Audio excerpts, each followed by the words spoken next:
नमस्कार दोस्तों, आपका स्वागत है आपके अपने YouTube channel clash with study में। दोस्तों, आज हम लोग जानेंगे कि गीता के 17वें अध्याय को पढ़ने का क्या महात्म्य है। श्री भगवान बोले, मंडलीक नामक देश में दुशासन नाम का राजा था। एक राजा किसी दूसरे देश का था। उन्होंने आपस में शर्त बांधी, हाथी लड़ाए और कहा, जिसका हाथी जीते सो यह अमुक धन लेवे। तब दूसरे राजा का हाथी जीता, दुशासन का हाथी हारा। कुछ दिन पीछे हाथी मर गया। राजा को बड़ी चिंता हुई। एक द्रव्य गया, दूसरे हाथी थी मरा। तीसरे लोगों में हंसी हुई, इससे निंदा चली। चिंता में राजा मर गया। यमदूत पकड़कर धर्मराज के पास ले गए।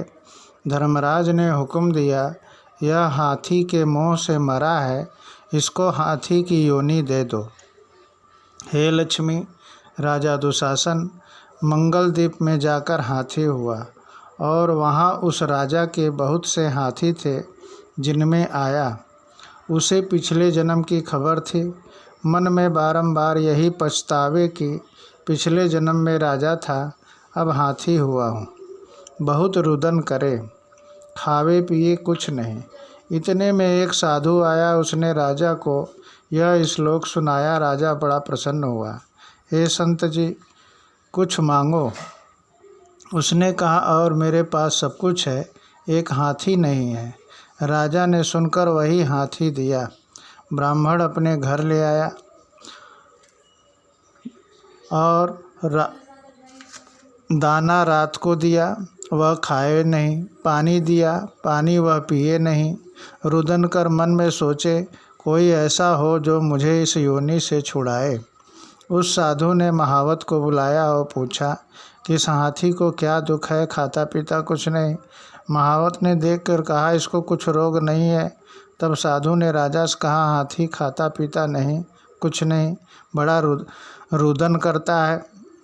यह सुनकर राजा आप देखने को आया। राजा ने भले भले वैद्य बुलाए, महावत सदवाए, सबको हाथी दिखाया। उन्होंने देखकर कहा, राजा जी, इसको मानसिक कोई दुख नहीं है, देह को कोई दुख नहीं है। तब राजा ने कहा, हाथी अब तू ही बोल, तुझे क्या दुख है। परमेश्वर की शक्ति से मनुष्यों की भाषा में हाथी ने कहा, राजा तू बड़ा धर्मज्ञ है। यह ब्राह्मण भी बड़ा बुद्धिमान है। इसके घर का अन्न खावे जो बड़ा धर्मात्मा हो, मुझको क्यों मिले। तब साधु ने कहा, हे राजा, अपना हाथी फेर ले। राजा ने कहा, दान दिया मैं फेरा नहीं करता, यह हाथी मरे या जीवे। तब हाथी ने कहा, हे संत जी, तू मत कल्प तेरे घर में कोई गीता की पोथी हो तो मुझे 17वें अध्याय का पाठ सुनाओ। तब उस साधु ने ऐसा ही किया। हे लक्ष्मी, 17वां अध्याय सुनते ही तत्काल हाथी की देह छूटी। आकाश से विमान आए। देवदेही पाकर विमान पर चढ़ करके राजा के सामने आ खड़ा हुआ। राजा की स्तुति करी। राजा ने कहा, तू धन्य है, तेरी कृपा से मैं अधम देह से छूटा हूँ। राजा को अपनी पिछली कथा सुनाई। हे राजन, मैं पिछले जन्म में राजा था। हाथी मैंने लड़ाए थे, मेरा हाथी हार गया, मैं उस चिंता में मर गया। धर्मराज की आज्ञा से मैंने हाथी का जन्म पाया। प्रार्थना करी, मेरी गति कब होवेगी। तब धर्मराज ने कहा कि 17वें अध्याय के सुनने से तेरी मुक्ति होवेगी।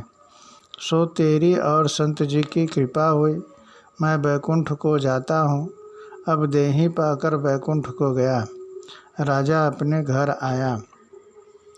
तो दोस्तों, आपने जाना कि गीता के 17वें अध्याय को पढ़ने का क्या महात्म्य है। धन्यवाद।